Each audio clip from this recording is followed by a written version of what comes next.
89 of You, cinnamon. do you feel better? You sounded like you were holding that in a little bit. It was a bit of a release. It was a release of anticipation of a new episode of the Cinnamon Man. It is good to be back.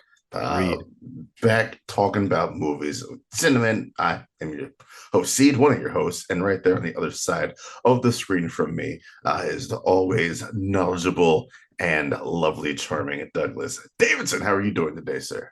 I'm good. I'm good. I'm not as shorn as I would like to be, but we got started tonight early, so magic is going to happen. I'm just going to start pulling out blades. It's going to look like a Stan Lee in Ragnarok situation. You are It's about to be great. you're looking like early Tim Allen to Santa Claus with that beard going is what I'm seeing over here. Ho ho ho. Wait, no, that's more Santa from A Christmas what's that story? movie? It plays for 24 hours on TBS. Christmas story? Christmas Story. Yeah, yeah, yeah. Yeah. Ho Yeah, ho when he ho. pushes With the his boot. face Yep. down. Yeah, that's Right my on his favorite head. part of the movie. Gotta shoot your guy out, kid. Ho ho ho. Yeah, see when I get this much fuzz on the face and the hair starts going up, I think I look like the dad from Teen Wolf. Oh, when Comes he around the goes corner, is into like, yeah, his we need to talk. It's that time of the yeah, month. because that's why he's flipping out in the bathroom and he finally opens the door and his dad's already, yeah, man, Teen Wolf. Not enough respect gets paid to that damn movie. Yeah, let's talk about some other movies, some more current movies other than things from the 1980s, or will be talking about things. You never know. You It never know. has been quite some time, as you said, since we have recorded episode of the Cinnamon. Our apologies, but we are back. Hopefully, for a more consistent schedule for the remainder of this year. Oh Mr. yeah. Davidson, what, sir, in the intervening times, what do you watch? What's caught your fancies? Well, for those of you that weren't aware, part of the reason we were on a bit of a break, went a little longer than I think either of us intended. I took a vacation, and during that time, I watched some things that I've been meaning to watch for some time. Did I get through the criterions that I bought last summer? No, no, sir, I did not. Don't It worry, just sir. I it didn't didn't. think you were going to. I tried so hard. I did watch Slate. I did finally watch that movie from a film festival many years ago, and I finally said, fuck it, and bought the DVD. I did watch that. I watched some other stuff that I knew for awards purposes might pop back up later that were available on streaming. But what I've been doing since I got back from vacation is covering the Fantasia International Film Festival. So, just in brief, I want to mention one film that's in select theaters now, I think also on VOD and coming to home video in September. It is a movie I'm hoping to do a home release review for. I'm with luck, I'll pronounce this right. Michelle Hazavavicis, Vicious. I totally butchered that, and I apologize more than you know. But he did Hupez, which is known internationally as Final Cut. It is the French adaptation of One Cut of the Dead. Now, Right, if right. you've if you've listened to the show for a while, you've heard me talk about One Cut of the Dead. It is a phenomenal fucking lo-fi horror comedy movie where the first 30 minutes are literally a one cut, one track shot horror film. This is a remake of that. And at first, I was, why would you do that? In watching it, the idea of this film is that it's literally a remake. Of The One people Cut of that the Dead. produced One Cut went, hey, we thought we did such a great job of this. We'd like to bring this to other countries. So they bring it to France. Meta. And the situation between the filmmaker that they hire, his family, and everything else is very, very similar.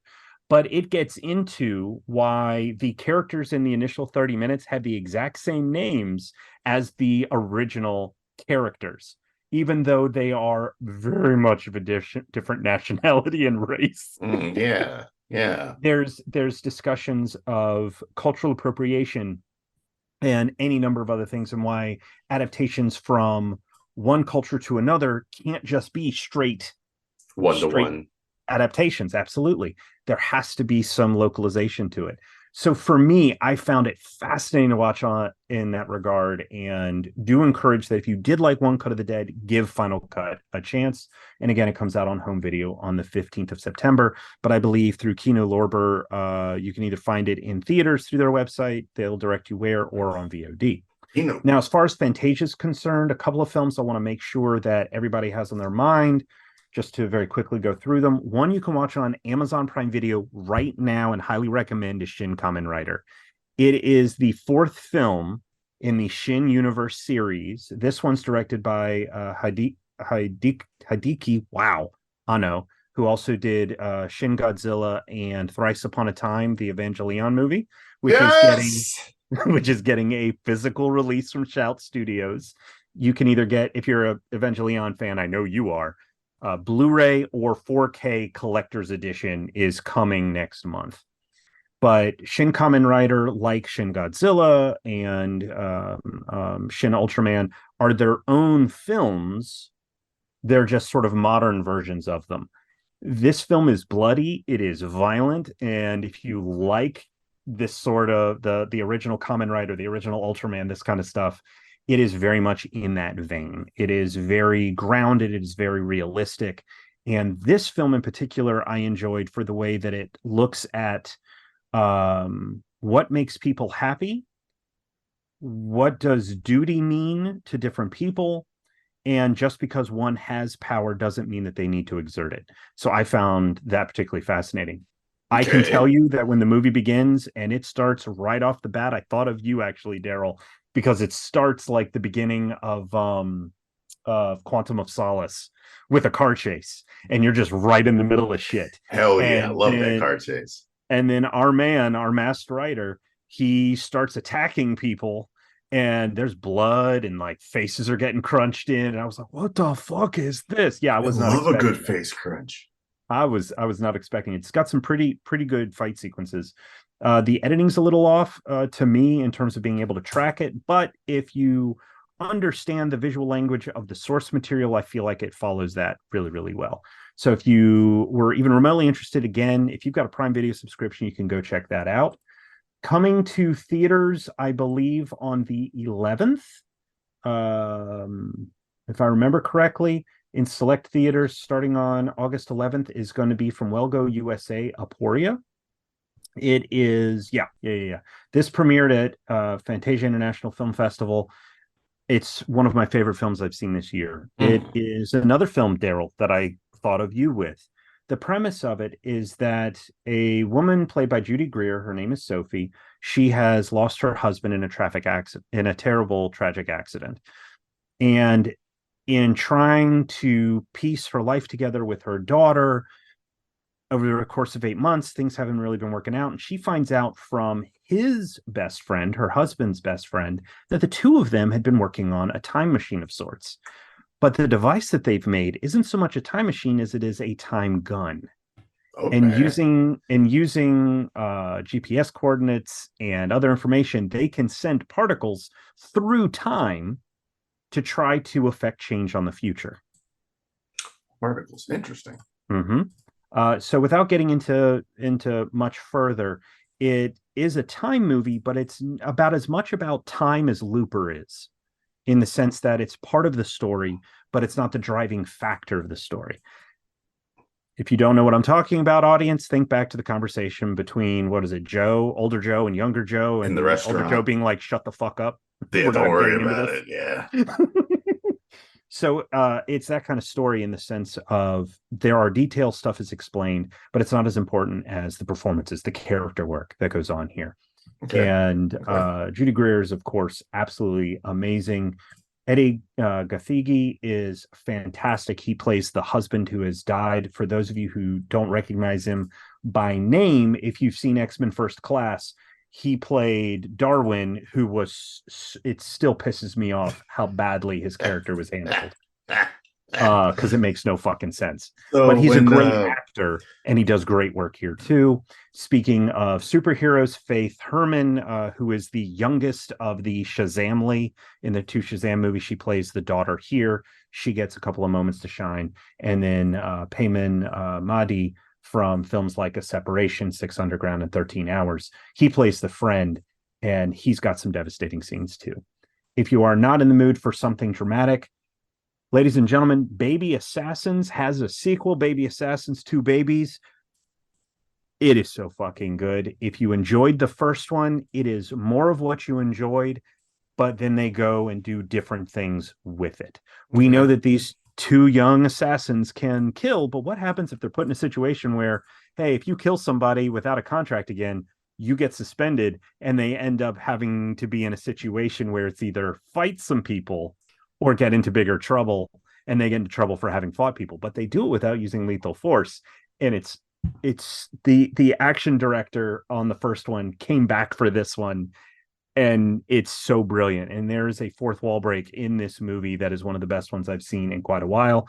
Wellgo USA will be distributing it. There is no release information on that yet. Highly recommend that. And then last and certainly not least, in select theaters now, please, please, please go check it out. One of my favorite animated movies of this year. It is directed by Tahiko Inoue, The First Slam Dunk. I am not a sports person. I Either. have never read the manga Slam Dunk. I've watched the previous television and movie adaptations. This is a brand new story adapted from the manga. It is a story told in which you get a little bit of a prelude with this central character, Ryota, and then we get thrown into this basketball game. And through the basketball game, we jump backwards into the past to learn about the different players in the team. When I tell you I was on the edge of my seat, I'm not kidding. I was leaning forward during the basketball portions. It is so good.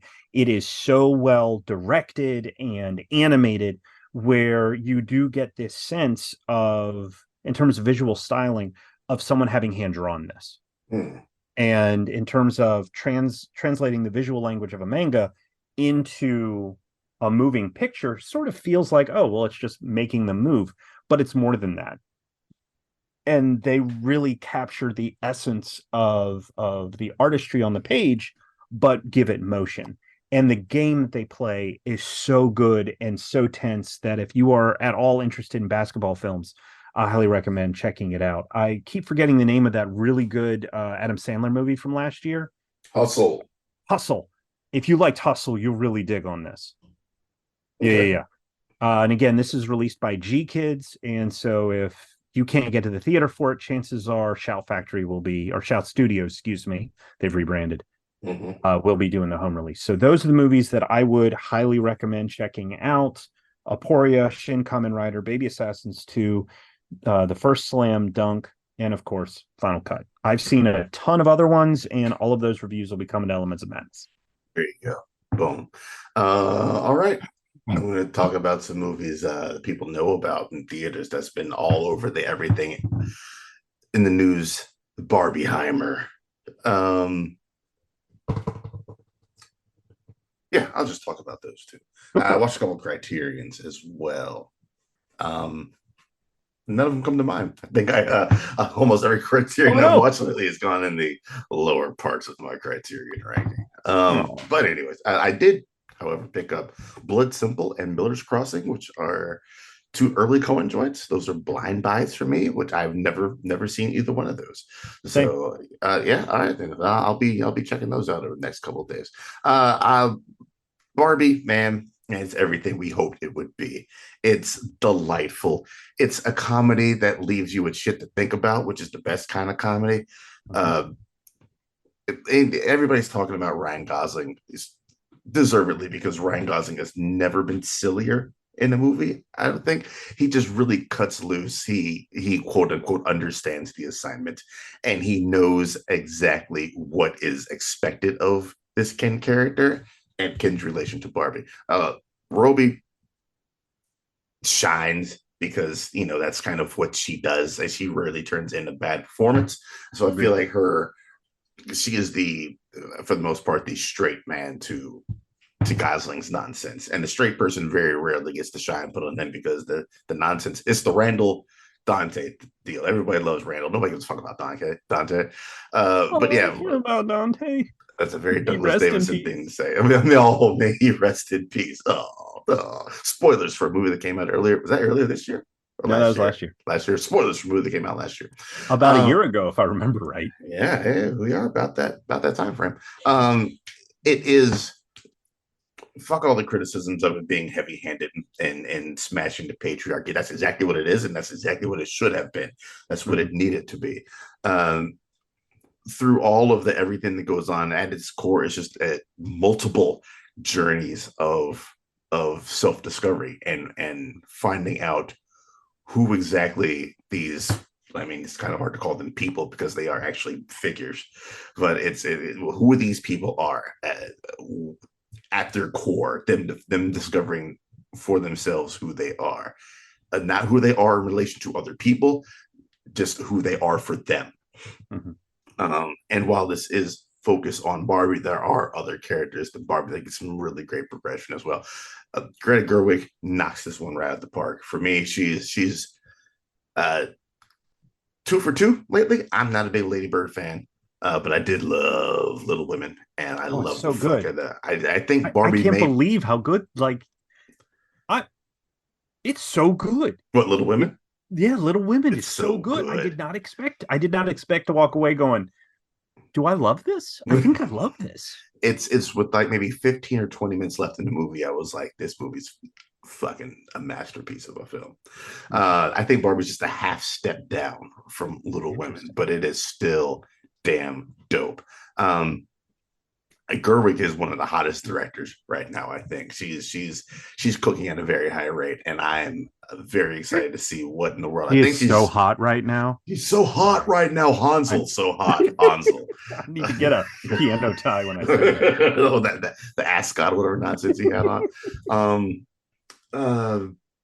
It's worth seeing. I can't wait to take my daughter to go see it because I think this is an important movie for her to watch. If you have, you know what, if you have little sons, this is also an important movie for them to go watch so they can learn how not to be pieces of shit early on in life. And it would be it might be nice for the world down the road. Barbie is the damn delight. The production design is everything you think it is.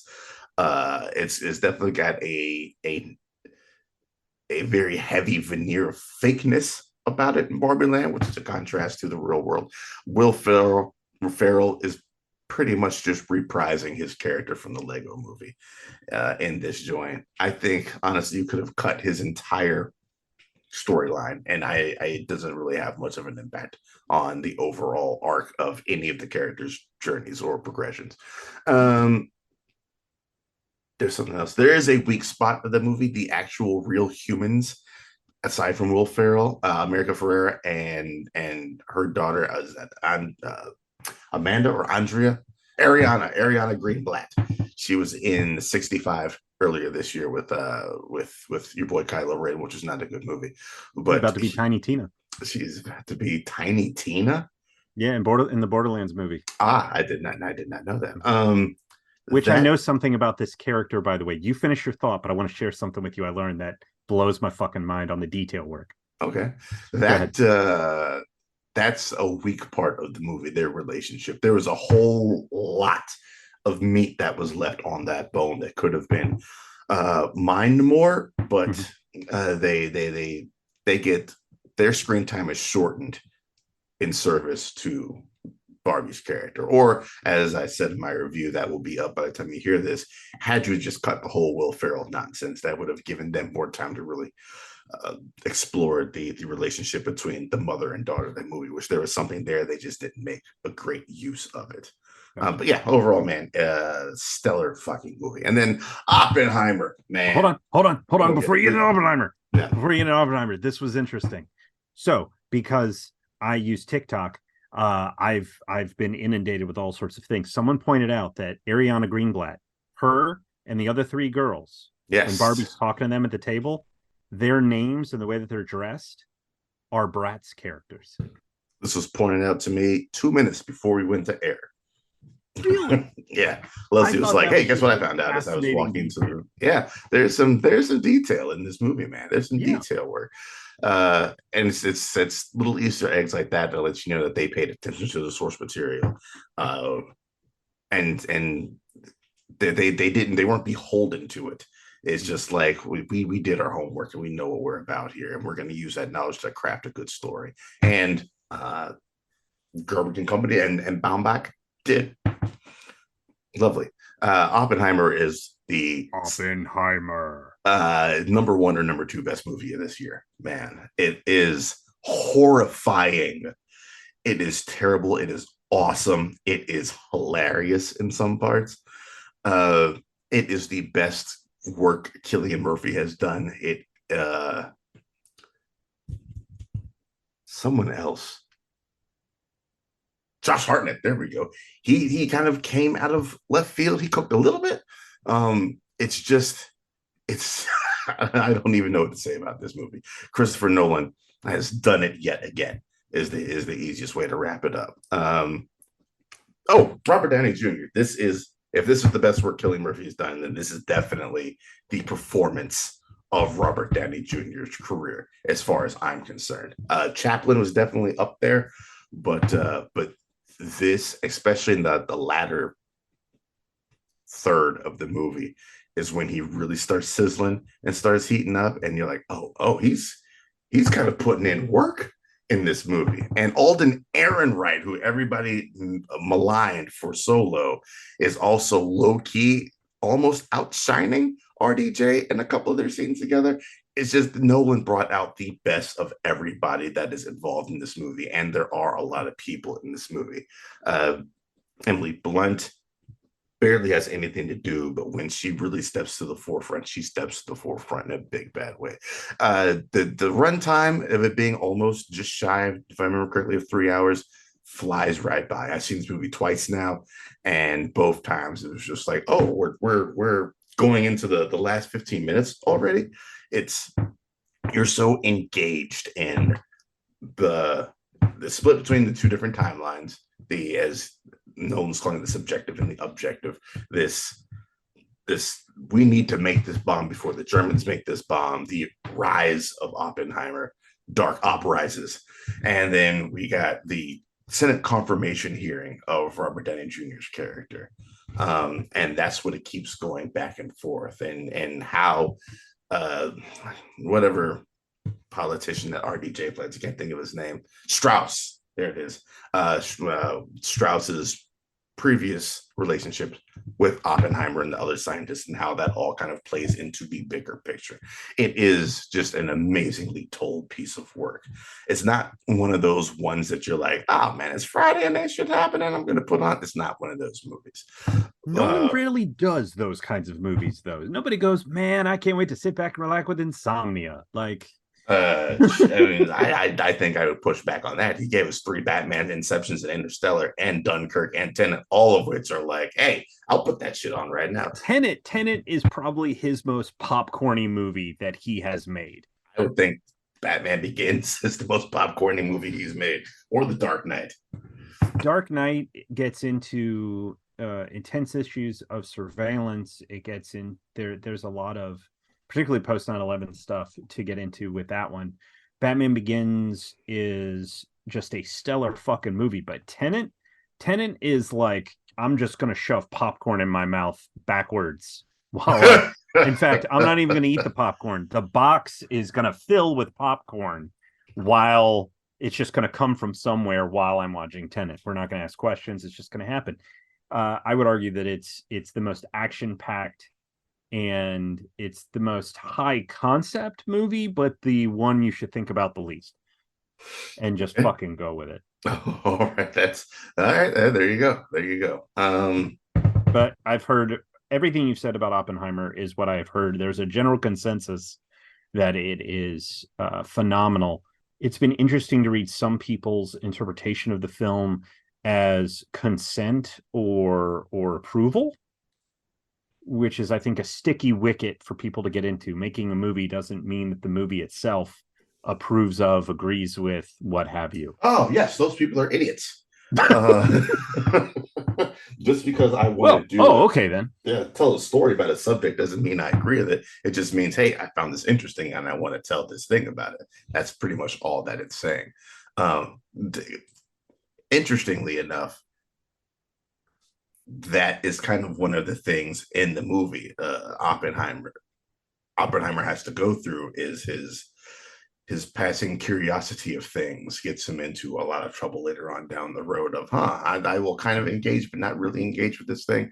And that has some side effects to it.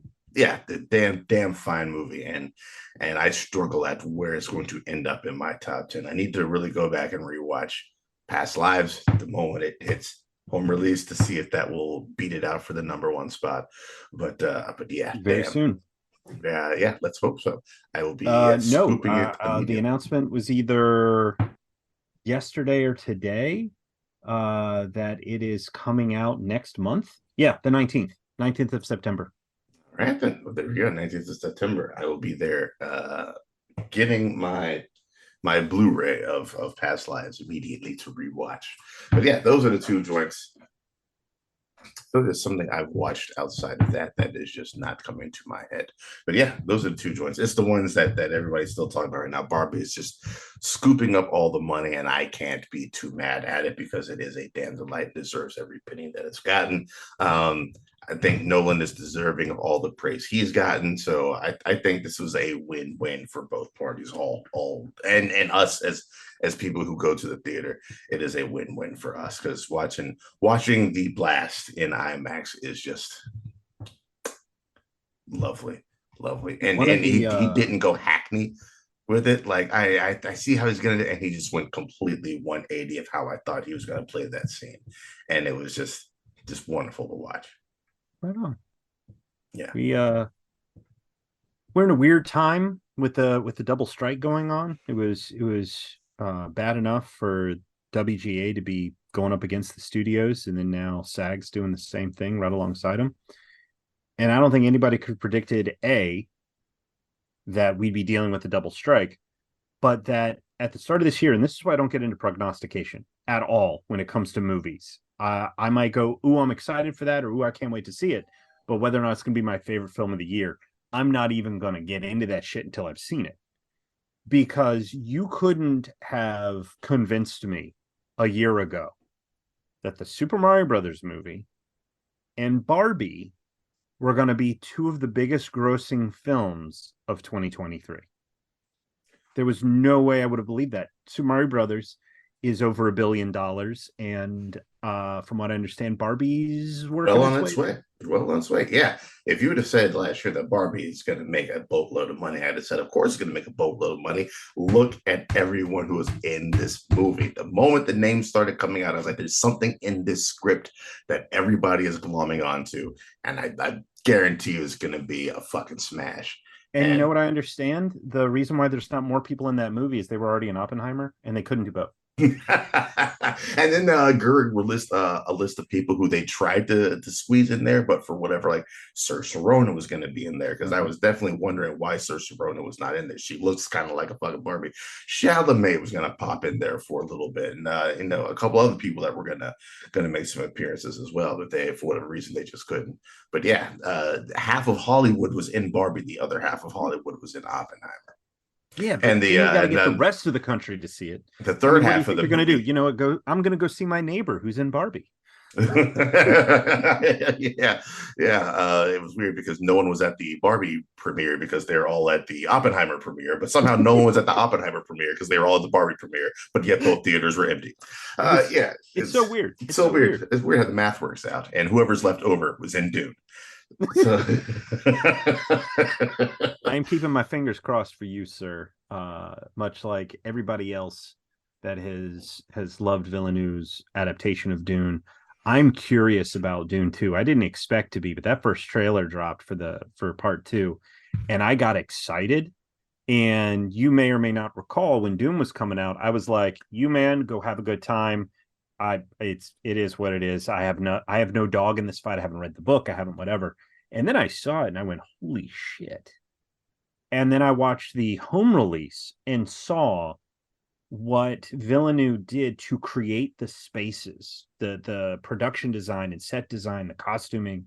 Everything was so fucking tangible where it could be tangible that it really conveys the immersiveness of this world, the reality of it, which of course makes last night I watched a movie. I'll have a home release review coming of it soon. and it is the most soap opera telenovela type thing where it used to be like great action, great drama, what have you, and now it's like, well, that's clearly a CG ball that doesn't match up with the rest of the real world environment, what have you. So something like Dune 2 is going to be coming out, and I'm like, I know that sandworm's not real, but it's going to fucking look real. Yeah, it is. You didn't get a chance. You didn't watch the first Dune in theaters, did you? Unfortunately not. Oh boy. Unfortunately not. They did the screening in Atlanta. You drove to Atlanta, if I remember right. Goddamn right, I drove to Atlanta. I'm gonna try to Atlanta again this year if I can pull it off. They don't have a screening here. Yeah, I'm hoping they will screen it in for us. It would be yeah, nice if they did. They screened the Batman. It would be nice if they screened Dune 2. If knock on all the wood that the AMPTP gets their heads out of their asses and comes to the fucking table. yeah, yeah. If it does, it'd be nice if you came to the fucking theater and watched Yeah. it. Yeah, yeah. And said, "No, no, I'm gonna pass away and watch this Bulgarian bird movie or whatever it is that you have lined up for that day." Uh, Okay. Okay. Hmm. I know what you're saying because I didn't go to Oppenheimer. I yes, know. yes. What? I was hurt to my core that I'm my so my sorry. my podcast partner did not come to one of the biggest movies of the year, and I was like, "It'd be nice to see Doug." Just assuming that you would be there. And I was like, "Wait a minute, that motherfucker's not going to show up, is he?" And I a was already booked. piece of my soul died. Piece of my soul died. I was like, "How could he book himself on this shit?" Hold But I on. Hold understand. on. You Let, have many hats to juggle. Okay, only because you decided to make a joke about it. I actually got to find out. What did I watch? You're gonna hate me. That laugh. Okay, so I'm going to tell you what I watched while you were watching Oppenheimer. All Mhm. right. And I liked this movie. Don't get me wrong. So this is nothing denigrating about the film whatsoever. Yellow Veil Pictures is releasing Larry Fessenden's Blackout. Mhm. It's a drama about a guy who thinks he's a werewolf and is trying to deal with sort of some of his issues and deal with a couple of local things that are happening amid thinking he's a werewolf. That's what I watched Yeah. with Oppenheimer. I've heard about this No, movie. no It's a good weird Bulgarian concept. pigeon Mobile movie. grand pigeons. But now I want to find one. I'm not sure one exists. You can watch Dune 2, or you can watch that while we're watching Dune 2. Let me know how it is. Well, now, Um, God I damn it. I knew Now I'm going that to you have to weren't. watch that paint drying movie for 10 hours. The fact that that's like 4 point something stars on Letterboxd, I think is the last I checked. It's just It's absolutely ridiculous. it's riveting, man. The way that they convince that one kid, Tom Sawyer style, to come in and do the painting, chef's kiss. You just don't expect it. You don't see it coming, and then new kid. Boom. So There it anyway, is. There it is. Twists and turns abound in the paint drying movie. Uh, damn um, it, terrible. but at least I get to see you here on this Zoom call. What are we here to talk about today, sir? We're talking about spy movies. Oh, before we did that, Uh, I know you said you would wanted to talk about the strikes. Did you want to talk about that? oh yeah. I at least want to acknowledge the fact the strike is happening. That I am in favor of writers getting paid what is due, that the actors should be paid what they're due, that everybody should be protected. Reading some of the negotiating points, something that I always thought that if you go on location, the studio, the production company, whatever, takes care of the actors while they're on location. They, in fact, do not do any of that. They might, if you're there for like 3 months on a shoot, they might pay a one time thing that's good for 1 week or 1 month or whatever, and then that's it. Mm-hmm. And so you're not only paying for wherever you live and all of those expenses, but then you're paying for the on-site stuff. Now, of course, every job has their things. I was a teacher and I had to buy my own fucking equipment to run my classroom. But that bullshit shouldn't be happening either. And if you're bringing someone to work in an area, you should be taking care of your workers. The fact that there are already instances where studios like Disney, like Warner Brothers, were already taking scans of actors, both background and not, and maybe using those their likeness without paying them for it, without Mhm. them realizing what they were agreeing to, is incredibly fucked up. We're not even getting to the AI of it all because we're just not. Um, but there's a whole lot of things that I'm not worried about. George Clooney. I'm not worried about Anna Kendrick. I'm not worried about who else have I seen recently. Jack Quaid. I'm not worried about any of those folks. I'm worried about like my buddy Gregory Crafts, who is an actor, and in addition to being an actor, runs his own theater and runs live D&D stuff and in order to pay the bills because he can't just act. Mhm. And so we need to be able to protect those actors. We need to be able to protect the writers. And something that I've seen get brought up a lot is there's some folks that say, you know what, get rid of the writers. All the stuff that's been coming out is crap. And then I've seen an argument against that that goes, hey, assholes, remember that the studios are the ones greenlighting these things, and that there are plenty of other stories that aren't being made because the studios are saying no. They won't take the risks on newer things. They won't take the risks on something that might be inventive or exciting. Nobody wanted to make this Barbie movie, and they found a way to do it. Is it an intellectual property? Is it based on something very well known with an established audience? Absolutely. But in the first full teaser for this movie, you have Barbie saying, anybody think about dying? This movie wasn't for little kids, right? Like there's Right. stuff for them to glob onto, but this was going to be a bigger idea. And there were studios that didn't want to do this. So when it comes to the strike, pay the fucking writers, pay the actors, protect the investment, because the people that are making these decisions are thinking about it as a business. Zaslav was gloating as of this day of this recording. We've saved $1 million. Hey, asshole, you're in the entertainment business. If you've saved $1 million by not making anything, you are not going to be making anything for long if you are not making the thing you're supposed to be making. So you're Mhm. saving a whole lot of money by not running your company. You idiot. Support your team, support your writers. It's an investment in the company to take care of the artists and creators that make this content, Speaking that of make which, that make your TV show, that make your movies. So, and fuck the term content. I hate how that word has gotten into my lexicon. Freaking hate it. I don't Seriously. mind it. Content's what we make. Yeah, I watched the is that the 3-part Warner Brothers documentary on Max a couple days ago. Uh, Happy to see it's not just Zaslav it's a fuck. The Warners were fucks too. So he's just carrying on a tradition of fuckery and nonsense Yeah. within the Warner Brothers sphere. So hopefully your fuckery stops soon, Zaslav. It's Ideally, for all of them. yes, for all of them. It's I hope we are at this strength for quite some time. Um, I don't mind it. Pay the people what they're owed. Plenty of Mhm. shit that I never watched growing up that I can just go back and watch on somebody's shit now. So I am not hard pressed for anything at all. If they got to sit this shit out for the rest of the year, so be it. If my beloved MCU movies got to get pushed back, or Dune has to get pushed back, whatever the case may be, Oppenheimer's already out. I'm good. I'm good.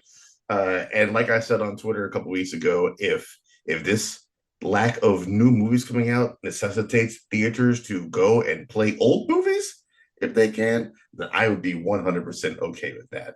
If they're like, we got nothing on the marquee, I guess I'll just put on Goonies. You got damn right I'm going to show up to watch Goonies. What if they put Dune back in theaters? That's already the plan for part two, anyways. Oh, well, So that makes sense. That makes yes, sense. yes, that's gonna happen.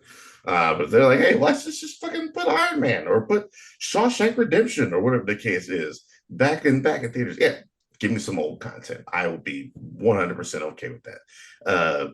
It's weird being a class for writing right now while this writer's strike is going on. Um, it's more weird that we almost everyone kind of dances around it in the Mhm. class. No one really wants to just come out and talk about it.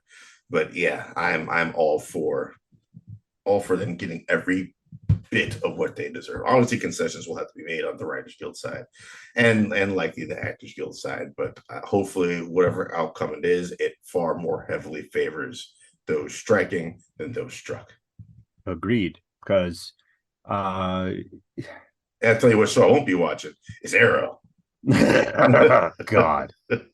You know what? Here's the fascinating thing.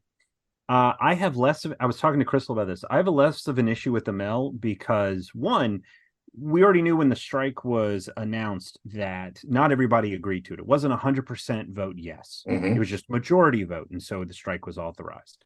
So I have no issue with him saying, I find it reductive, I don't agree, all of those things. He's Yeah. allowed to have that opinion. I don't have to agree with it. The part I have a problem with is the fact that he was still walking around and taking photos of his billboards with him in it and promoting his show. Hey, I'm just out for a walk on a Friday. Hey, look at this. And there's his, heels Mm-hmm. in the photo. He is totally allowed, and we are totally allowed to disagree with him, to say, here's how I feel about the strike. And did he try to walk back some of his comments or try to provide more context? Sure, people can agree or disagree with it. The bigger thing, and this is so fucking frustrating. Apparently, I don't know if it was a comic convention like over the weekend or what it was. Zachary Levi was at some fan event, and he was talking about how he was complaining that he's not allowed to talk about anything he's worked on, and made veiled references to like Tangled and Chuck and all these other things. And I'm like, you fucking dickbag. Like the way that Amel talked about it was, at least I've thought about this, I've looked into this, I have opinions. Mm-hmm. Whereas Levi Levi's was just more, like, I this is can't do inconvenience to anything. me. Yeah. And Yeah. that to me is the separation. If you've looked into it and you have an opinion, we can discuss that. You can have your opinion, I can have mine. Maybe I won't ever, whatever. Do whatever you feel is right. But Levi, Uh, man, like, the more you open up your mouth, whether it's about Shazam 2 or about the strike, you look worse and worse as just an individual. he was already looking pretty bad before Shazam came out. I don't have an issue with Amel being frustrated. I have an issue with him just blatantly flaunting the strike rules and saying, "Fuck it, I'm going to show this clip of heels anyway," which is what he did at GalaxyCon. Uh, Oh, he did do that. that's when the big news broke because he's like, things can't talk about. Fuck it, I'm going to talk about it. They talked about heels, and then from what I heard from people that were there, they showed a little clip of heels. Oh, no, no, no, no, no. I was thinking it was just the Instagram photos. I hadn't heard any. If he is blatantly breaking the rules, He's been that blatantly is breaking the rules. that is fucked up. Yeah, yeah. That's why he has failed his city. Let's go ahead and get into our topic for the day, sir. Spy movies, Spy because movie. that's way more fun than thinking about this.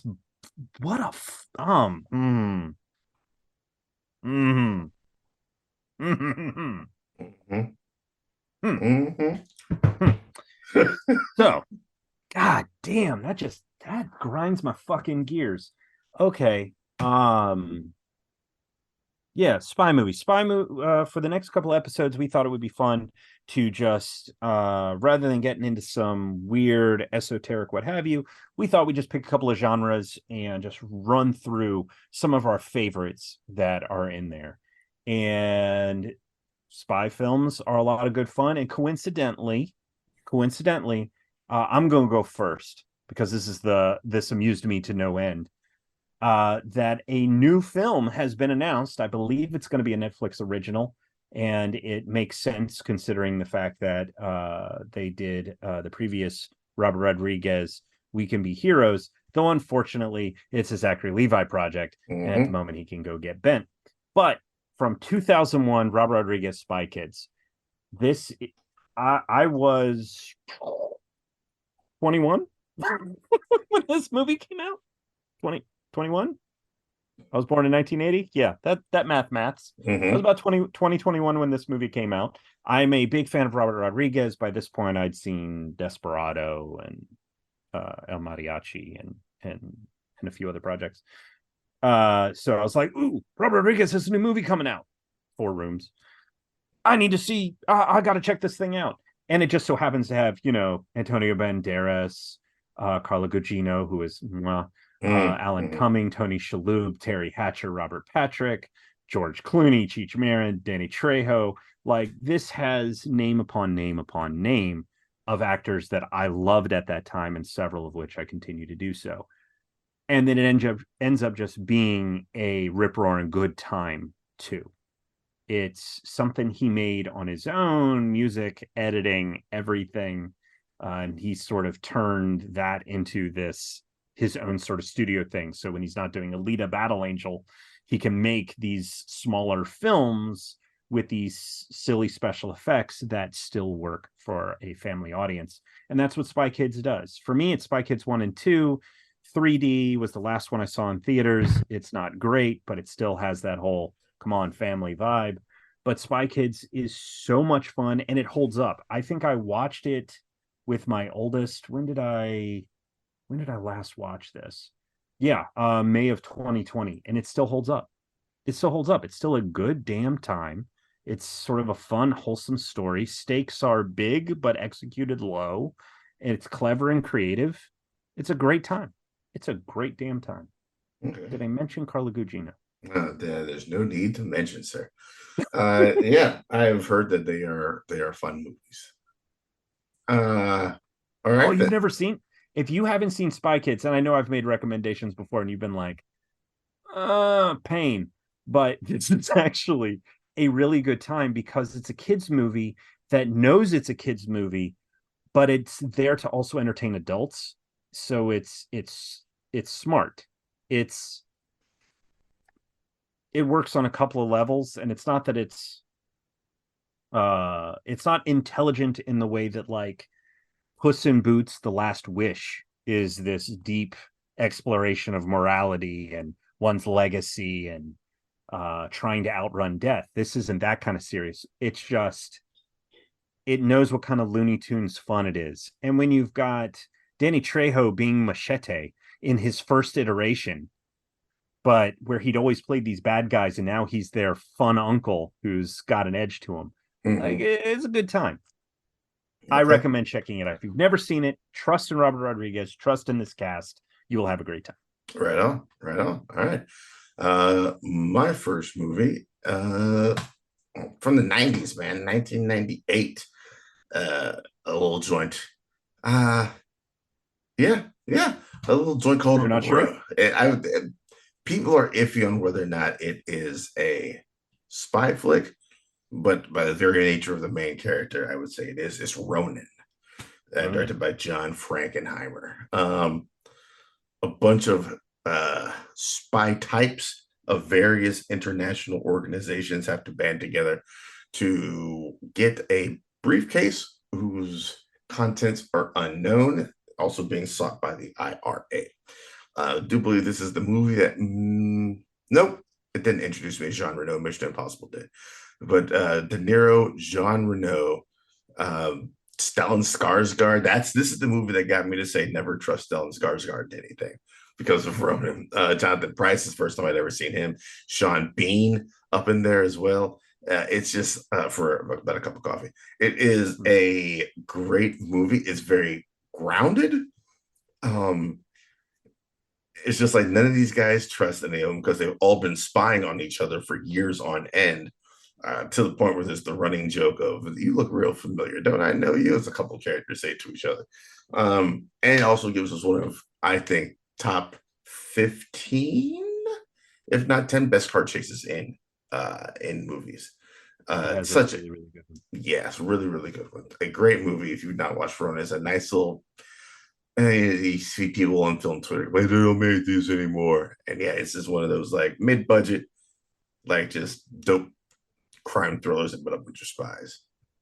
So yeah, run check that business out. Do yourself a favor. Apparently, it's on Max if you want to go watch on there according to Letterbox.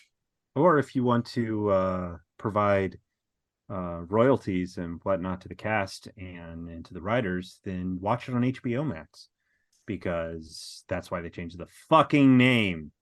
Mm-hmm. Dick bags. Bunch of dickbags. But my number two, I'm jumping to the 90s for this one.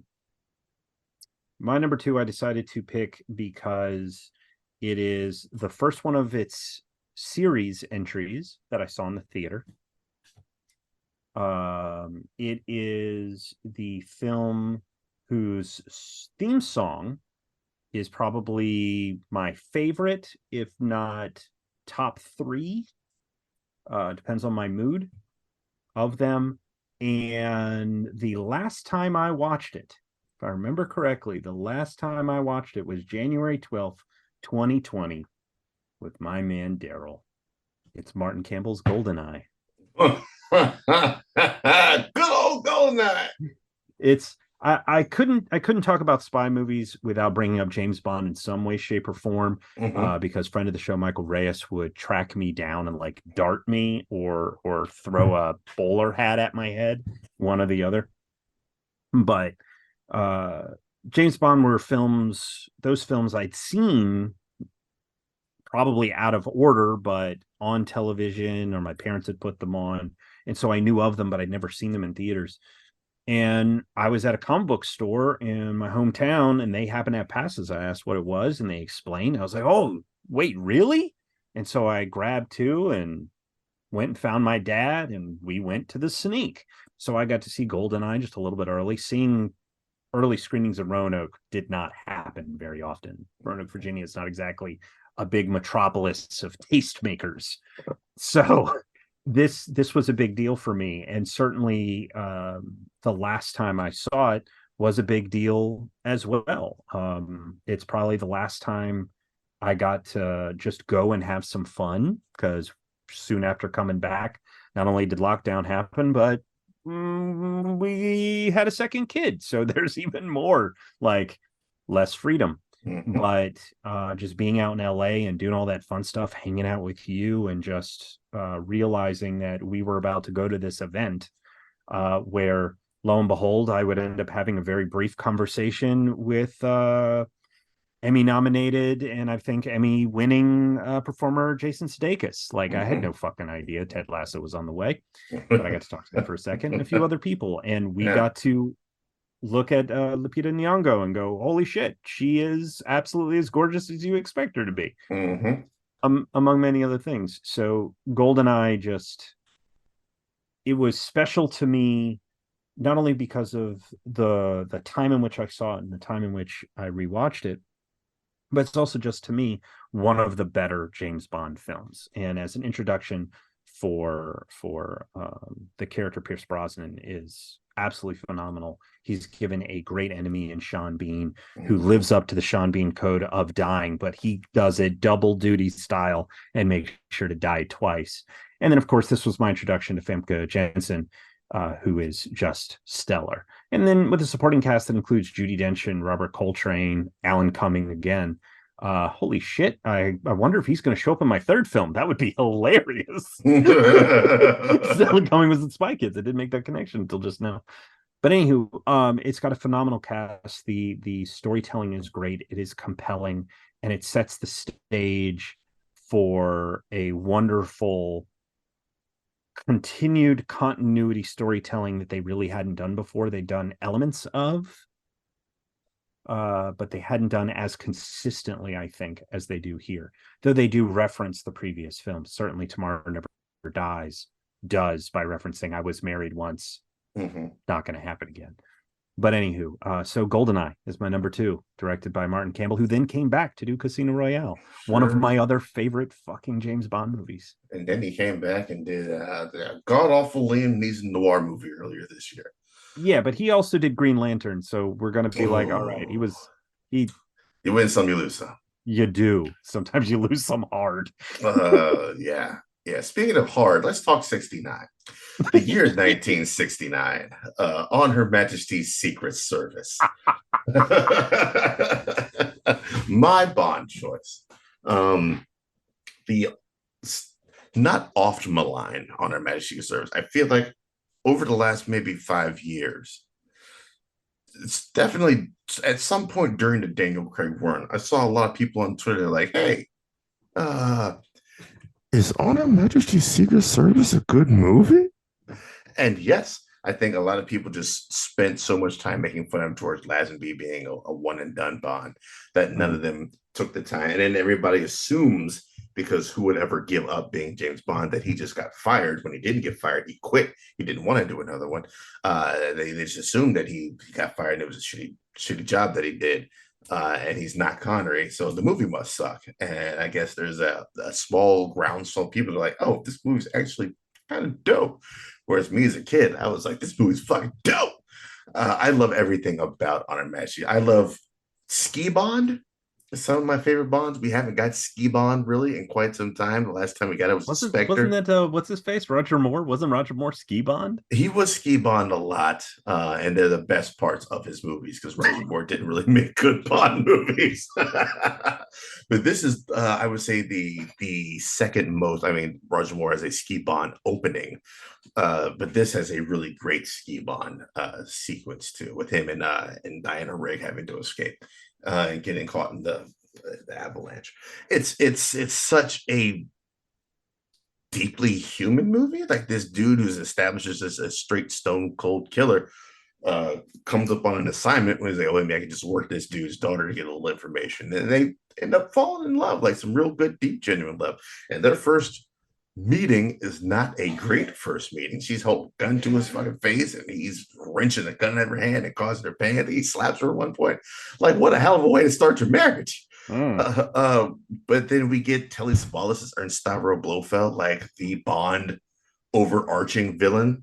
And a couple actors have played Blofeld, but Telly Savalas just fucking nailed it. He's just diabolical, man. He's just fucking diabolical. Like Donald Pleasance has kind of a bit of a goofier type quality to his Blofeld that I didn't really enjoy. Telly Savalas just had a little bit of a menace, a worthy competitor to Bond quality about him.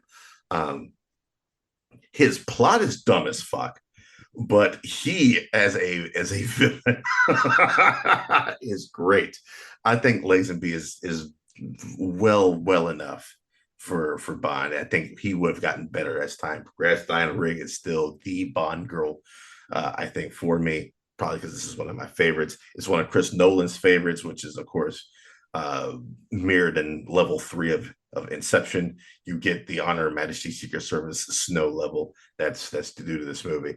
It's just a great fucking movie. It runs a little bit long at 2 hours and 20 something minutes, but that you get a classic third act like assault on the lair showdown, which don't really get too much in Bond films these days. They've kind of gotten away from that, but this is one of the earlier versions of that, and it's so much fun to go back and watch, man. I've been thinking about going back and rewatching it, particularly because I've talked about it, I think, on the show. I think it was this year. Yeah, it was this year that I watched it. There was a Arrow Video restoration of not a restoration, just a Blu-ray release, so an HD release of it, but of a film called The Assassination Bureau. And I talked about that before. I didn't realize that Diana Rigg was in Secret Service. Had no recollection of that whatsoever. I don't think I was aware of who she was. So by the time that I became aware of her as an actor, I didn't put two and two together. And Telly Savalas is also in The Assassination Bureau. So I'm researching the movie and researching the cast, and I'm going, oh, that's fucking hilarious. So if you were even remotely curious, or anybody listening, if you heard me talking about the Assassination Bureau before, Arrow Video is having a 50% off sale at Barnes & Noble now that Criterion's done.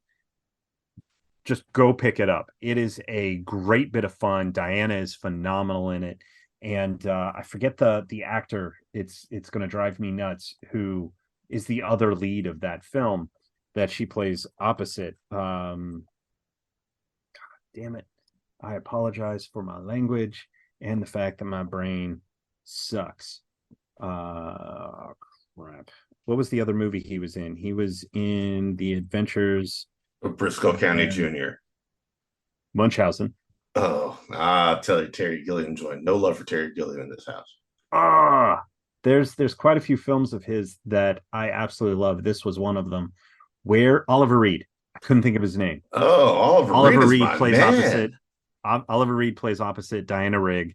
He runs the Assassination Bureau, and she shows up like, I want to hire you to kill yourself. And he Right. goes, done. So the whole movie is the assassination bureau trying to kill him and him outsmarting everyone. Nice. Nice. It is so good. It's so much fun. And it backs up into World War One, if I remember correctly, from the time frame. So 50% off, highly recommend it, particularly if you liked in Her Majesty's Secret Service. It's another Diana Rigg joint. There you go. There you go. What's your third movie there, sir? My third movie is a movie that I told you when we were joking about spies before that fuck you, I was gonna use it if I would. 1985.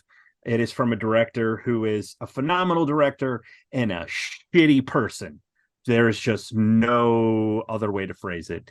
It's John Landis's Spies Like Us, a movie that is in its own way formative. It came out at a time when movies like this, Coming to America, um, Trading Places, which I'm not a huge fan of. There's just something about the story. It's not the cast. It's not the cast. There's something about the story that just never really worked for me. Man, I I think love it's a that little story. too gnarly in some places, but it's funny because I love Coming to America, and those two movies are connected. Yeah, man, those movies are hand in hand. But there's so much of the comedy that's in Spies Like Us that is humor that I use or styles of humor. And amusingly enough, it also has Terry Gilliam, which is not why I picked it. And he doesn't, play in your house, but apparently I bet he's in the doctor scene. I bet Yeah, he's one of the fucking doctors. he is. Yeah, there you go. Yeah, It's been ages since I've seen it. he's one of the doctors that when they're on the tent, the doctor. Yeah, he's in that scene. Doctor. But it is a gloriously well done film about one guy who's got the smarts but not the skill, and one who's just a bullshit artist accidentally getting together and accidentally saving the day Yeah. in only the way that Chevy Chase and Dan Aykroyd could. It works very well with them playing to their strengths as actors and scene partners, and it walks a really fine line between annoying and hilarious. And for me, this movie totally plays. Now, I would have liked to have used something like Sneakers in this list because I love Sneakers, but to me, that's a little bit more of a thriller or mystery than it is a spy film. Mm-hmm. If not for that, that would have been on this list. But I had to include Spies Like Us because that movie is just too damn good. And whenever I think of spy films, it's one of the few that pop in right into my brain. Right on, right on. You said it was formative. It was formative for me because that's a young Vanessa Angel in a bikini in the snow. So informative for different reasons. I want to give honorable mentions to two movies that I really wanted to put on my list. But it's just been so long since I've seen them. I just remember how I felt when watching these movies, not the actual movies themselves. And that's Tinker Tailor Soldier Spy and The Spy Came In From the Cold, both John le Carre books.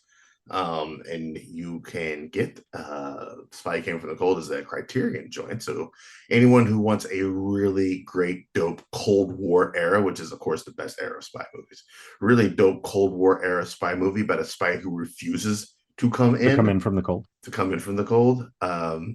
Just wait for the next Criterion sale here. I think like November they should have one, something like that.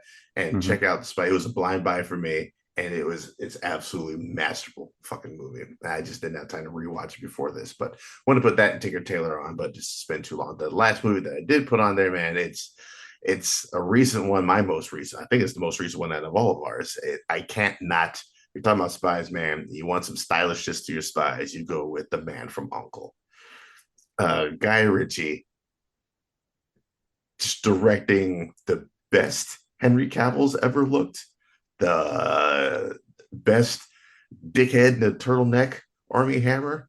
Alicia Vikander looks great. The production design, the editing on this movie is absolutely phenomenal. That was my introduction to old tall neck Elizabeth Debicki.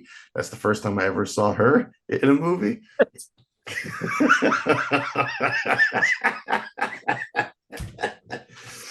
Half the shit I say on this podcast is just to get you to laugh. A plus. It's phenomenal. Yeah, and so is the movie. A plus, it's phenomenal. Like I said, it's how he doles out the information. It's why for years people were like, "Well, fuck off on that DCU train. Henry Cavill needs to be our next James Bond."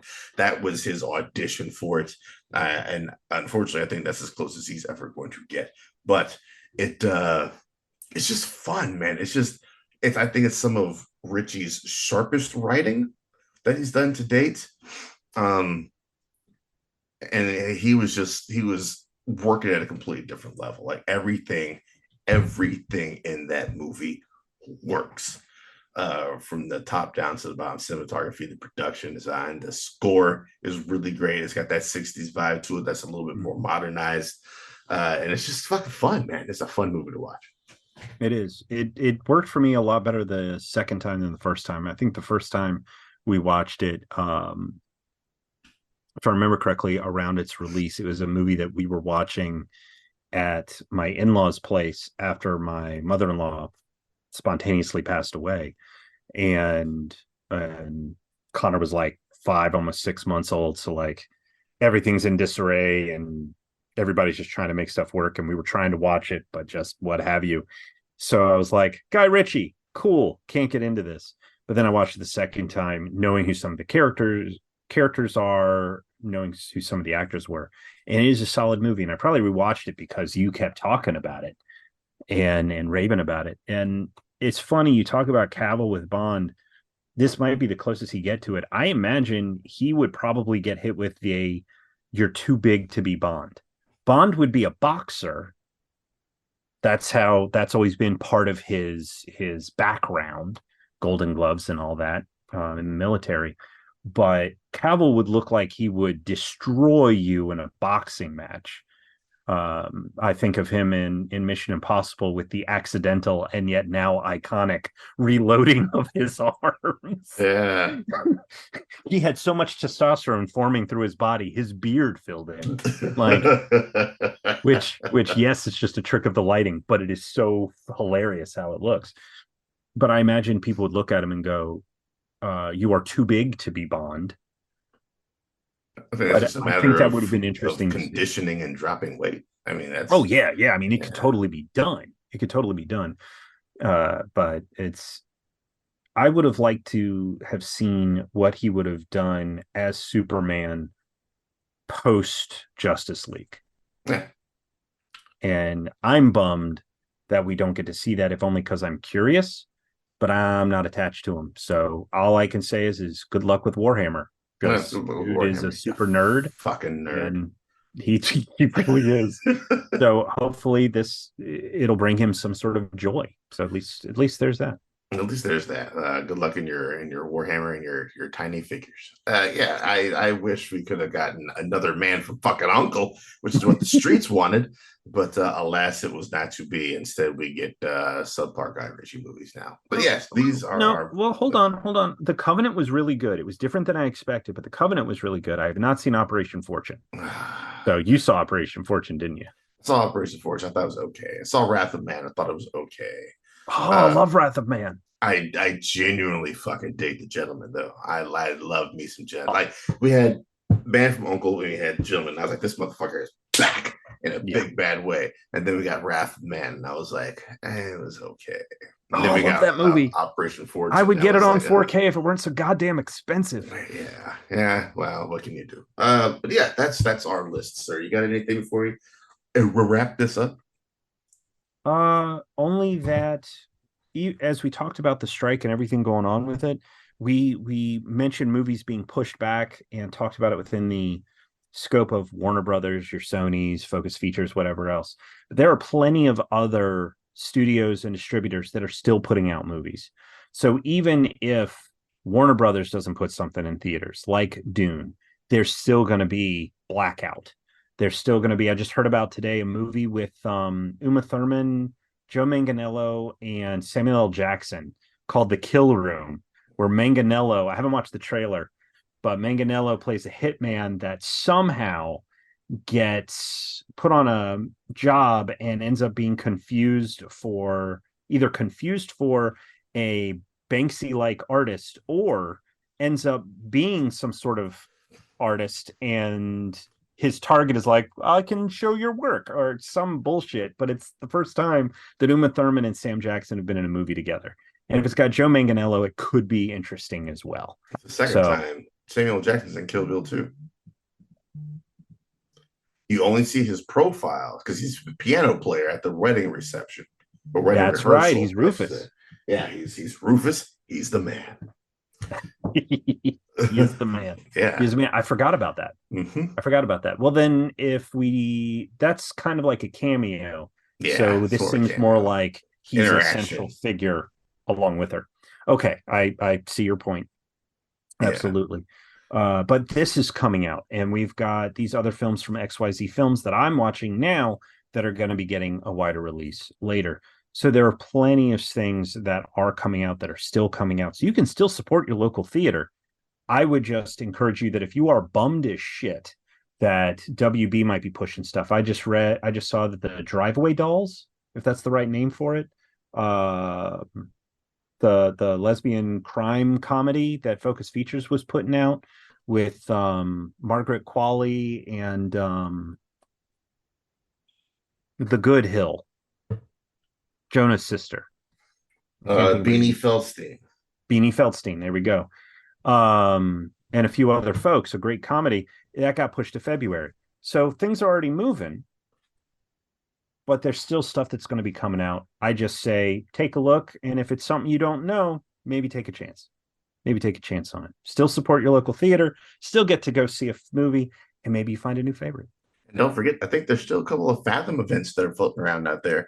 So hop on the Fathom events website and see if there's something. I think they're going to be planning some more Ghibli movies coming up. And as we are in the middle of Pop Rookies in the midst of a Miyazaki bracket, go ahead and get those checked out, man. I need to see more of his films, and his new one is going to premiere in the U.S. at TIFF, and then I think it's going to release wider in the fall. And if I remember correctly, Godzilla Zero, if I've got the name right, is screening in the U.S. in December, which will probably be a Fathom event as well if it follows as Shin Godzilla did and a few others. So good call with Fathom events. And apparently I've started going through all the Godzilla movies that I haven't seen. It's slow now, but I've now watched, during the break, I watched Shin Godzilla, and then I watched the original Godzilla, which I'd never seen. And of course, I've seen all the modern MonsterVerse ones, so I've got to go back through. Let's get that Godzilla Criterion box set, baby. Yeah, that's when it's on sale for $150, half off. Yeah, right. In the most obnoxious case ever. Yeah, that case I think it would rival my AC/DC Live 2-disc. It's been jutting out of my CD case for so long that the half that's jutting out is like sun wiped, discolored and faded. If I take it out, the other side is like pristine and beautiful. Yep. Anyway, half of Angus Young is just gone. Disappearing like a Back to the Future photo. All right, man. That is it for this episode. So, man, we'll be back next week. As Doug said up top, man, we're going to be digging into the genres and subgenres. So we just knocked out the action 5 movies. Apparently, we're not allowed to talk about action movies. Nah, not as I wind down. I got 6 more movies left to place on my action movies list. Don't worry, everybody. I'll make it happen. Up next, we have a lot of things under action. It's fine. I'll get it. You'll sneak some shit in there. There's an action drama that you can put in the drama subgenre. In the genre. I'll make it like martial arts, and then I can talk about some action. It'll be fine.